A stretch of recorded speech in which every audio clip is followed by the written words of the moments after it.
Hello everyone. আজি মই ভিডিঅ'টো বনাব লৈছোঁ মোলে কুৱেশ্যন কিছুমান আহি আছিলে তাৰ ওপৰতে মই ভিডিঅ'টো বনাব লৈছোঁ যে এক্সেছ বাৰ লোৱাৰ পাছত আমাৰ ৰিলেশ্যনশ্বিপটো ভাল হ'বনে সঁচাকৈ এক্সেছ বাৰ লোৱাৰ পাছত ৰিলেশ্যনশ্বিপটো ভাল হৈ যায়নে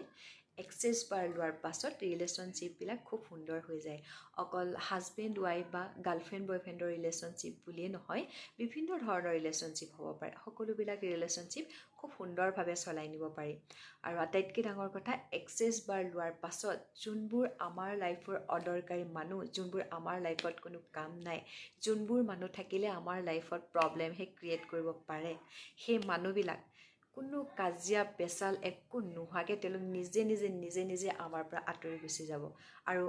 আমাৰ যোনবোৰ মানুহৰ লগত আমাৰ ৰিলেশ্যন বিল্ড আপ হ'ব লাগে ৰিলেশ্যন ক্ৰিয়েট হ'ব লাগে সেই মানুহবিলাক নিজে নিজে আমাৰ লাইফত আহিব আৰু তেওঁলোকৰ লগত আমাৰ ৰিলেশ্যন খুব ধুনীয়া হৈ যাব ৰিলেশ্যন বিল্ড আপ হৈ যাব